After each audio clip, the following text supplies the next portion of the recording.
Despacito, quiero respirar, pero despacito. Deja que te diga cosas al oído, para que te acuerdes si no estás conmigo. April 16, 1972.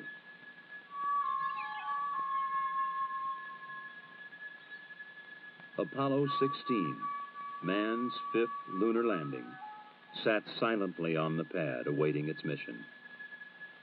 Inside the astronaut quarters, its relaxed crew ate Sunday breakfast. John Young, a veteran of 3 previous space flights, was commander. Ken Mattingly, command module pilot, would conduct orbital experiments around the moon, while Charles Duke explored the lunar surface with Young. April 22nd. Young and Duke would find themselves strapped into a small electric car called the Rover, bouncing across the lunar plateau known as Descartes. The old water bag is working super. This is going to be a good day, Charlie. Yow! Woo! Man, that's a great big skid. We're doing 10 clicks, Tony. Covered me with dust on that one. As Young and Duke rode the bucking rover to the lunar formation called Stone Mountain, NASA geologist Farouk El-Baz wrote on a blackboard on Earth, "There is nothing so far removed from us to be beyond our reach, or so hidden that we cannot discover it." René Descartes. As John Young would later remark, Apollo 16 would certainly help prove that René Descartes was right. Compacted. Almost like a freshly plowed field that's been rained on. Yet, less than 2 days before, it looked as though this would never happen. It was, in Young's words, a real cliffhanger. The Marshall Space Flight Center team was working on a launch vehicle gyroscope problem that threatened to scrub the mission. Less than an hour before liftoff, their advisory to the Kennedy Space Center launch team was go.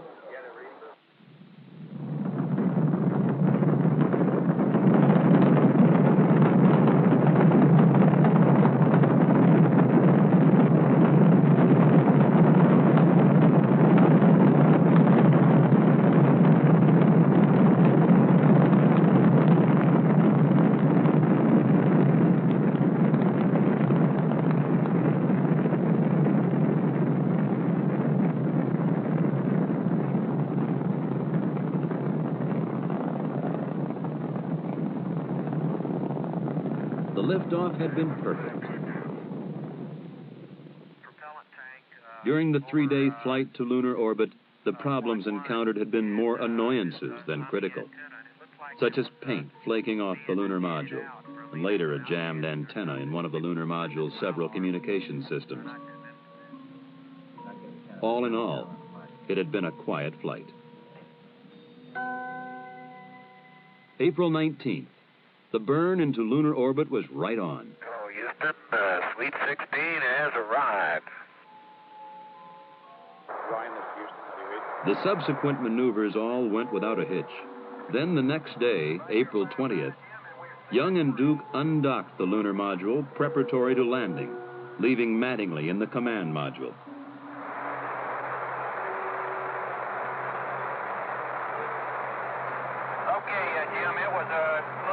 But we got it done right here 5-9, Jim, and we're sailing free. Stand by one, Jim. Okay, we're on. The next maneuver was for Mattingly to burn the main engine of his spacecraft to put it into a circular orbit. But as the lunar module emerged from behind the moon... No, sir. Copy, no, sir. No, sir. No, sir. No circ. In preparing for the circularization burn, Mattingly had found apparent uncontrolled oscillations in the main engine's backup control system. Following mission rules, he did not make the burn. How long do you think it's going to take them to get rendezvous, Jerry? I think your estimate of a couple of 3 revs. With the backup system having trouble, only the primary system was known to be usable on the engine needed to get the astronauts out of lunar orbit and back to Earth.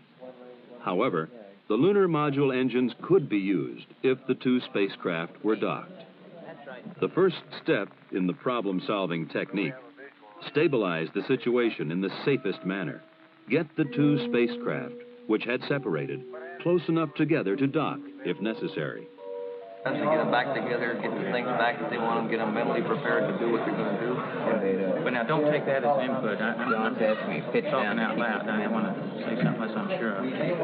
I don't see any way we can continue on. At that moment, the chances for a landing looked pretty slim. But you look at a problem step by step. Step 1 underway, you look at step 2. Analyze the problem as completely as possible within the time frame. We should make sure that that's gone, but there's no way, you don't have any other redundancy or other routes? And in lunar orbit, Mattingly flew the command module to a rendezvous as Young talked him in. Okay, fine. Why don't you tell me what to do there, John? Okay. Word's coming back kind of initially from North American that they're suspecting a rate feedback. Building 45 is Jim McDivitt. The team was coming up to speed, not only at the Manned Spacecraft Center, but from MIT in Massachusetts to North American in Southern California. Isolate the trouble, simulate it, evaluate it. You can't use it. If you get a broken wire, you don't know it's going to come back again. You now like I'm drifting the other way. Not according to my needles. Okay, I'll believe your needles. Of course, then you would have had no options. Okay. I mean, then it's full speed ahead. I just don't much see how we can make it on this next rev. I think you guys ought to continue to work. So you'd only do it if you had a failure on the primary. Well, how would you ever get the damn thing trimmed then? Well, I would. If I had a failure in a primary, I'd shut it down. Well, we must be going in the right direction then. Yeah, you're going to get there. Yeah, but I want you guys to go simulate it. Isolate, simulate, evaluate. The results were coming in. It was beginning to pay off. The simulator tests and other data were showing that with the engine on, the oscillations would do no harm. Despite the earlier pessimism, it was beginning to look pretty good. Okay, when you come up on AOS, on the next rev, Rev 15, we'll give you a go or no-go for another try. Manned Spacecraft Center Director, Dr. Christopher C. Kraft, Jr., just came back into the control center after having attended a meeting by management people in one of the back rooms, and the situation is go for landing. Well, have at it, babe. So we're going to try it. You do have a go for another try here at PDI on Rev 16. Once more, they would pass behind the moon. And on the next revolution, John Young and Charlie Duke would start their swift descent to the Descartes Plateau.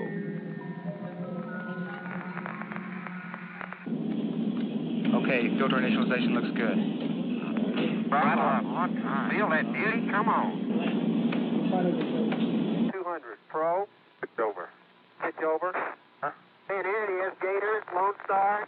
Call me the thing, Charlie. Okay, 38 degrees. Right helmet on dot, north ray. Okay. Looks like we're going to be able to make it, John. There's not too many blocks up there. Ryan, you go for landing. Right now looks pretty good. Go. Go, Hunter. Okay, any words in this? Still flat. Looking good. It looks good. Fast forward, it's going down. I'm looking at ag. There comes the shadow. Okay, down at 3, 50 feet. Down at 4. Give me one click up. You're backing up slightly. Okay, 2 down. Stand by for contact. I'm going to let her down. You level off. Let her on down. Okay, 6%. Plenty fat. Contact. Stop. Boom.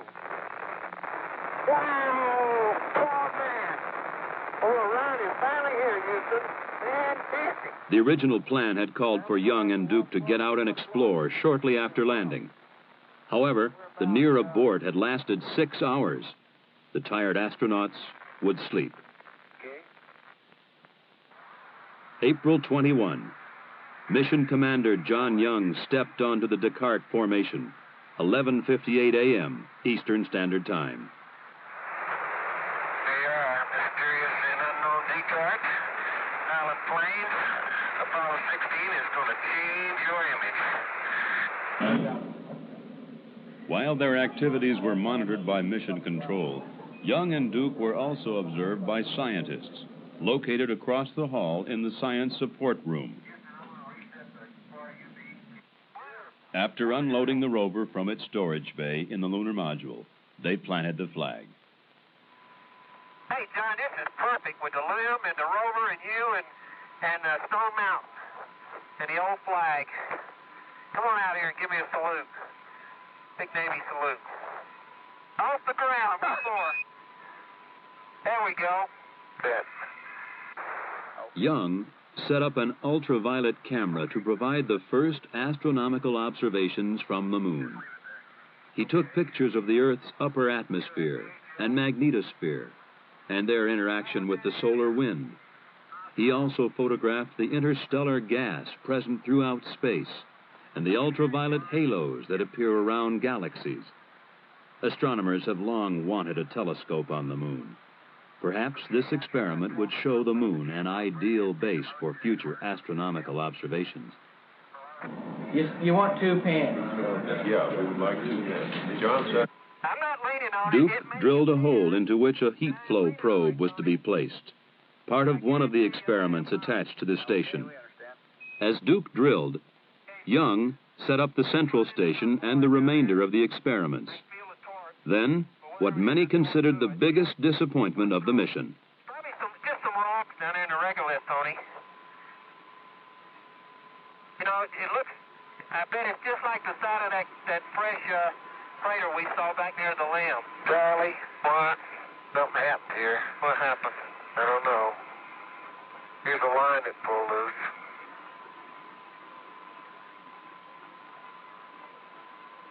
Uh-oh. What line is it? That's the heat flow. Pulled it off. Kind of sorry. I didn't even know it. Now that means you've got to mate all those wires, separate wires in there, and have them insulated from one another. That's right. And if that doesn't occur, what are the chances of shorting out the central station? Well, that's another one that they're working. On Earth, they tried to figure a way to fix the heat flow. On the moon, the astronauts continued with the other experiments. Young placed a series of sensors in the soil, then fired explosive charges, mapping the lunar subsurface much as geologists on Earth use explosives to search for oil. 4, 3, 2, 1, fire. Stuck in the ground and I try to get this up over and spins the whole They continued to sample the area and activate the experiments. Then they returned to the rover and prepared for their first trip away from the landing site in search for geological samples. And here we go. Their first traverse would take them about 1 kilometer west of the landing site. They would make 2 stops to collect samples and conduct experiments. You have 10529 in your flight plan. Okay.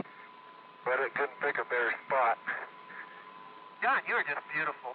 That is the most beautiful sight. What's that? You're standing there on the rim of that crater.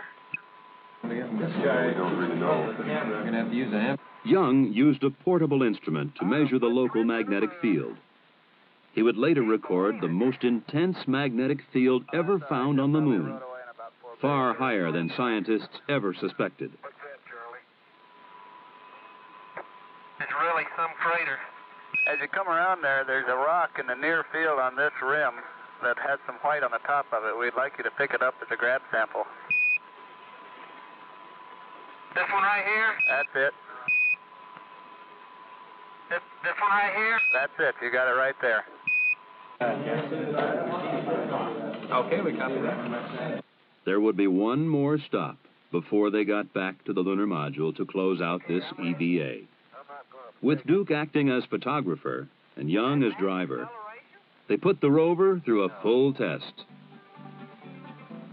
Man, you are really bouncing. Is he on the ground at all? That's 10 kilometers. Huh? He's got about 2 wheels on the ground. Okay, turn sharp. I have no desire to turn sharp. Okay, here's the Sharpie. Hey, that's great. He's a big rooster tail out of all 4 wheels. And as he turns, he skids. The back end breaks loose just like on snow. Come on back, John. Hey, the deck is running. Man, I'll tell you, Indy's never seen a driver like this. Okay, when he hits the craters and starts bouncing, it's when he gets his rooster tail. He makes sharp turns. Then it was back to their lunar base, activate experiments, and close out EVA-1.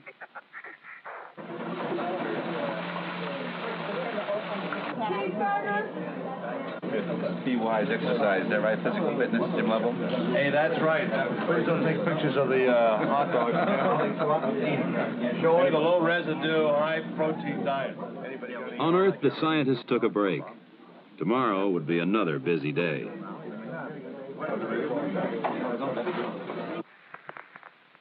April 22nd.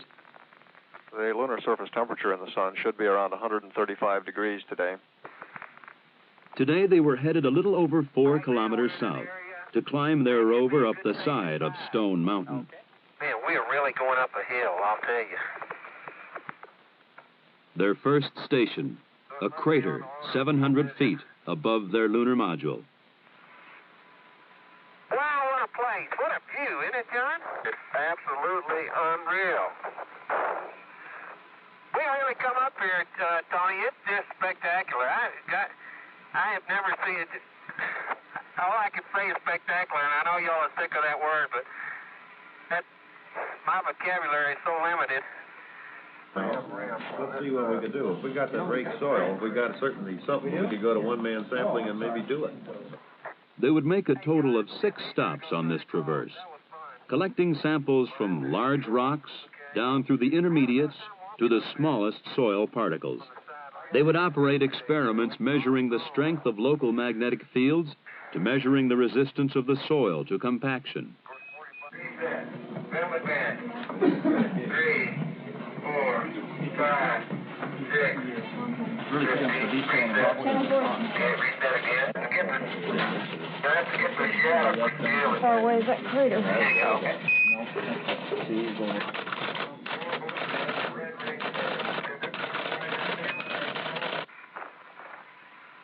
Man, we come a long way. Hey, John, it's easier to go straight across. That was fun. Well, I haven't had any trouble. Okay. I have a tough time walking up there. The sampling time used up, it was time to return to the rover and head back to the lunar module. And they did it in 2 minutes less travel time than they were 10 minutes pre-planned. Fantastic. Tony, how about an extension, you guys? We feeling good. If Dad all we're going to do tonight was sit around and talk. But with the limited oxygen and water in the backpacks, it was finally time to close out EVA-2. Okay. Now I think they realize that it's not more, a gee whiz, like my friend said, thrill, but it's real exploration, and this is much more serious and much more important for the future of mankind than just a plain exploit, a technical or technological exploit. This is exploration. Ray Bradbury claims that what mankind sees in the exploration of space is his first chance at immortality since he invented religion. That about gets it. April 23rd. The decision had been made not to try and fix the broken heat flow experiment because of the time and complexities involved. Traverse number 3. Today, Young and Duke would head north about 5 kilometers to North Ray Crater, the largest lunar crater to be sampled by men. Outstanding. Okay, Tony, it seems to me this is a more subdued surface over here than going towards South Ray. Oh, spectacular. Just spectacular. Wow. Sorry, Charlie. Beautiful. I got to keep my eye on the driving. That's great. Jack, that's a good point to remember. All 3 crews now tend to think they're there before they get there. I remember. Man, does this thing have steep walls. They said 60 degrees. Now, I tell you, I can't see to the bottom of it, and I'm as close to the edge as I'm going to get. That's the truth. Now the routine, if anything on the moon can be called that. Test, collect, photograph. Keep moving. Time is precious on the moon. Crater, they look like drill holes is what they look like. You do that in West Texas and you get a rattlesnake. Here you get permanently shattered soil. How about rolling that one over? No way. Then, one of the most spectacular discoveries of the mission. Look at the size of that biggie. It is a biggie, isn't it? It may be further away than we think. No, it's not very far. It was just right beyond you. And we better press on for the big boulder? Okay, we're headed that way. You get the tongs, John? Yep. I'll carry the rake. That big black dot. Fantastic. Like right here. If we could see to the bottom, we could say for sure if this big black rock is right out of the bottom. But my guess from the old photographs is it probably is. Okay, that sounds like a good guess. God, you mean they weren't at it? No. It looked like they were standing right there. Look at the size of that rock. I'm curious what they're going to look like when they stand next to it. We can see. The closer I get to it, the bigger it is. Yeah, but look at the permanent shattered part, Charlie. On this side over here? Yeah. And as our crew slowly sinks, we bet upon disappeared into the sunset. The radius of curvature. Well, Tony, that's your house rock right there. Very good. Don't get too near the edge of that thing. It falls off. Look over at your right. It falls off pretty good. Yeah, I know. Yeah, Keep going. Can't believe got it. I can't either. Okay, let's go on back. I am. Be right with you. And we encourage you just to look for some variety. But now it was time to head back to their base and close out the EVA. All right, we think you could just about head south now. Yeah, the only reason. That's it. We're going home again, jiggity jig. During the previous EVA, a section of a rear fender had come off the rover, causing the astronauts to receive occasional showers of lunar dirt. And that's a beautiful sight. Young parked the rover, then moved out to join Duke, enter the lunar module, and prepare for liftoff. Boy, Houston, the beauty of this place is just absolutely incredible. Smile. FAO. Don't be mad. We'll get it up there. See how nice and leisurely it's been? That's the way it should be, getting ready for ascent. 10 seconds. What a ride, what a ride.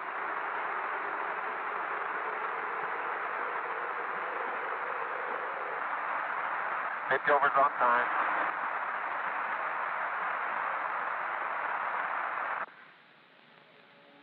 Together in orbit, the two spacecraft pirouetted, each inspecting the other. This is one of the fastest maneuvers I've made in a long time.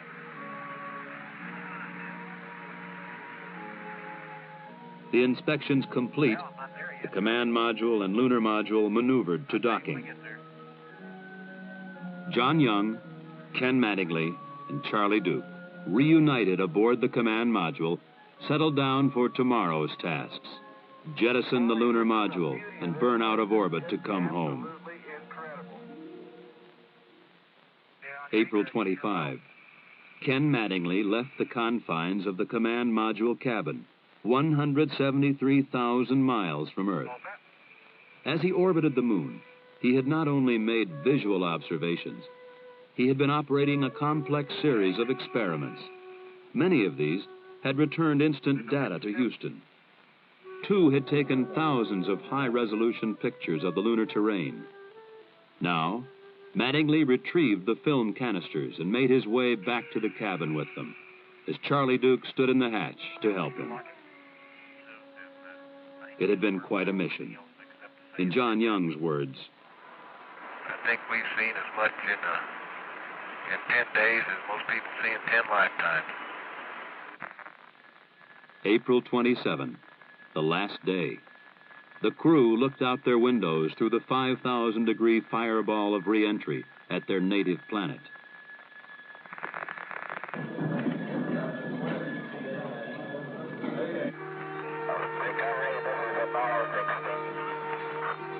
Apollo 16, this is recovery. Welcome back. Go ahead. That is beautiful, isn't it?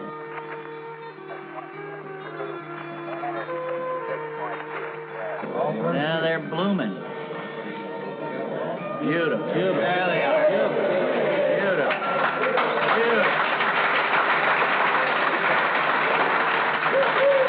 Apollo Control Houston, an observer on the Ticonderoga estimates the distance from the ship about 1 mile.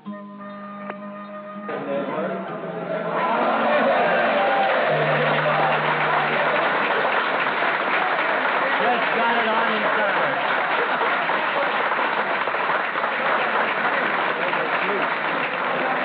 There you go, Joe.